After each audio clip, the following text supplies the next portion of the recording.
माँ राम राम। राम राम बेटी, तू कैसे आ गई आज?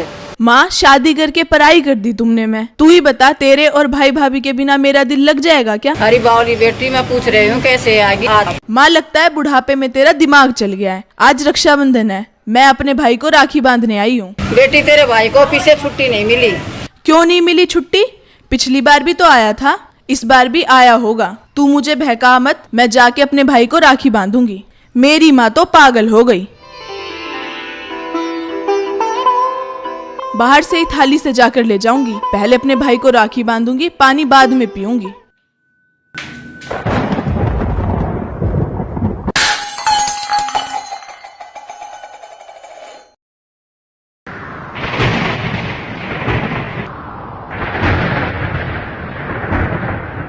इसे समझो ना रेशम का तार भैया, रक्षा करना भैया, तू रक्षा करना भैया, रक्षा करना भैया, तू रक्षा करना भैया।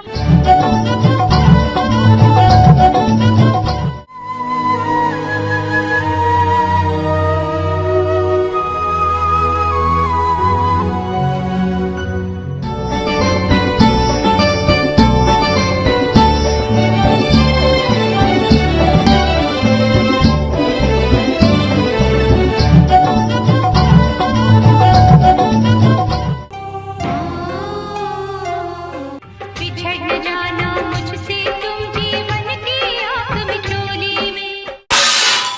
प्रीत हमारी टूट नहीं सकती, ये कच्ची डोर नहीं। बहना याद करे, तू है घर का गहना।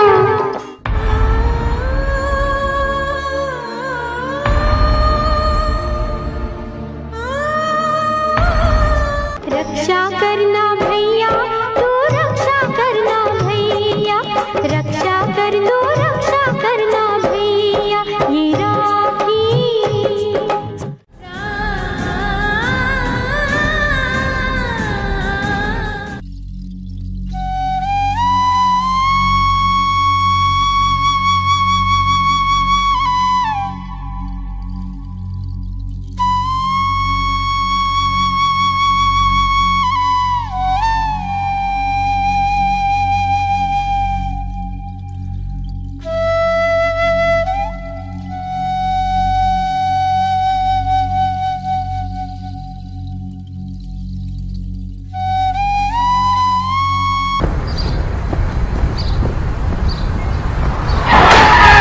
बांध रही हूँ कच्चा धागा।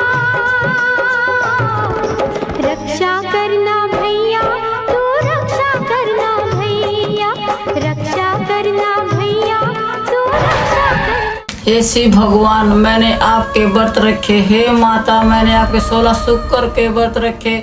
आपने मुझे क्या दिया? हमारे इतने गुंडे कर्म थे, मेरे लड़के का उसने से पहले उजाड़ दिया। हे भगवान, मैं क्या करूं? बचपन में ही मेरे बच्चों के वो आपको उठा लिया। मैंने तन मन धन से आपकी भक्ति की, आपने मुझे क्या दिया? आपने मेरे बुढ़ापे की लाठी भी छीन ली। अब मैं क्या के सहारे जीऊंगी? भगवान आप ही बताओ, मैं क्या करूं? रक्षाबंधन सिर्फ कह देने से नहीं हो जाता। असली रक्षाबंधन वो है जो आपके अपनों को हौसला दे, आपके प्यारों की सचमुच रक्षा करे, बीमारियों से, दुखों से, अकाल मौत से। हर साल इसी रिश्ते की एक नई गांठ बांधी जाती है, पर क्या सचमुच भाई की रक्षा हो पाती है? क्या बहन की रक्षा भाई कर पाता है? क्या भाई बहन का प्यार बना रह जाता है? अगर ऐसा होता तो कभी कोई भाई मरता ही ना ही किसी भाई की बहन का बलात्कार होता। हिंदू समाज हर साल रक्षाबंधन मनाता है।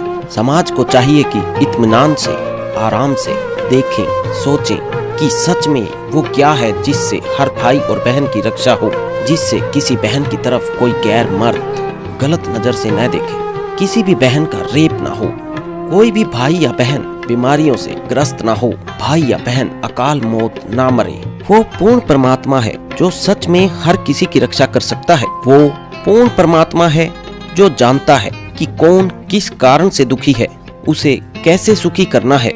वो पूर्ण परमात्मा है जो हमेशा सबको सुख, धन और तमाम खुशियां दे सकता है। लेकिन किसी से लड़ता नहीं, किसी पर एहसान नहीं जताता। भारत में हर वर्ष रक्षाबंधन के दिन लाखों भाई किसी न किसी कारण अपनी जान गंवा बैठते हैं। राखी बंधवाने के बावजूद हजारों भाई अपनी बहन की रक्षा करने में विफल रहते हैं, लेकिन सही मंत्र की शक्ति और रक्षा सूत्र की शक्ति देकर संत रामपाल जी महाराज ने लाखों भाई बहनों को आध्यात्मिक ज्ञान के जरिए सुरक्षित और सुखी करके एक अनोखी मिसाल पेश की है। अगर आप भी सुरक्षित और सुखी जीवन जीना चाहते हैं और अकाल मौत से बचना चाहते हैं तो आज से ही संत रामपाल जी के मंगलमय प्रवचन सुनना शुरू कीजिए। परमपिता परमात्मा हमें ये समझाने की चेष्टा करते हैं कि काल भगवान ने सारी उल्टी रीति हमारे चिपका रखी है। हम इस काल के जाल में इतने फंस गए हैं, फिर हमारा एक समाज बन गया है, उस समाज के अनुकूल हमें सभी सुविधाएं नहीं मिलती हैं तो हमें फिर बहुत परेशानियां होती हैं बिना ज्ञान के। हम दुखी बिना ज्ञान के हैं यहाँ पर। जब हमें ज्ञान हो जाएगा फिर ये बातें हमें दुखी नहीं करेंगी। फिर उसके अतिरिक्त जैसे चलो ये भी सब्र किया, भाई कन्या कन्या होगी, पुत्र नहीं हुआ, आगे फिर उन बहनों को, उन कन्याओं को कितना कष्ट है। फिर एक हमने और बना रखा है रक्षाबंधन। उस रक्षाबंधन के दिन फिर रोए वह बहन जिसका भाई को ना, बता वो रक्षा कर देगा अपनी बहन की, वो भाई जो रक्षाबंधन जिसका बांधन जावे है कि मेरी रक्षा करिए भाई तू। एक बहन बता रही थी कि रक्षाबंधन के दिन, नाम लेने से पहले की बात है, नाम लेने के बाद हम नहीं करते ये, क्योंकि हमें पता लग जाता है। अब उसको ज्ञान हुआ उस बात का कि मैं अपने भाई के घर गई हुई थी, अपने मायके, रक्षाबंधन वाले दिन इंतजार कर रही थी भाई आओगा, रक्षा बांधूंगी, अब रक्षाबंधन उसका बांधूंगी। पहुंची,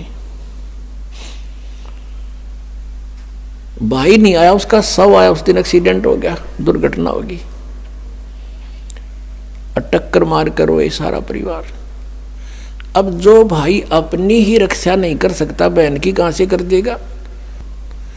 अब क्या कहें, अब रो रहे हैं टक्कर मार के बेचारे। तो पुण्यात्माओं ये सोचना पड़ेगा कि जिसका जितना समय, जिसका संयोग संस्कार जिसके साथ है उतना ही रह सकोगे, उससे ज्यादा नहीं। उससे ज्यादा यानी फिर हम ये आगे बताएंगे कि इस परमेश्वर कबीर जी की शरण में आने के बाद और पूरा ही परिवार मालिक के चरणों में लग जा, उसका तो कहना है कि नहीं तो जो लगेगा उसको राहत अवश्य मिलेगी। तो ये इस तरह की दुर्घटनाएं नहीं होंगी यदि नियम ठीक रखेंगे। जब लग हंसा हमरी आना और काल लगे नहीं तेरा बाणा। जो रक्षा करने वाला है उसकी तरफ ध्यान भी को नहीं। तो परमात्मा ये याद दिलाते हैं कि तुम समर्थ का शरणा गहो रंगोरी हो, और फिर कबू ना हो अकाज राम रंगोरी हो। फिर उनके जो संस्कार हैं वो बहुत आसानी से हल्के होकर निमट जाएंगे, और ये अननेसेसरी चोट नहीं लगने दे भगवान। आयु बढ़ा देगा ये परमात्मा, ये समर्थ शक्ति है, परमेश्वर है, ये पूर्ण परमात्मा है। अब वेद गवाही देते हैं कि भगवान उम्र बढ़ा देता है, लेकिन वो है कौन परमात्मा? वो पूर्ण ब्रह्म है, कबीर देव है। और कोई परमात्मा जिनको हम भगवान मानते थे वो हमारी आयु एक्सटेंड नहीं कर सकते।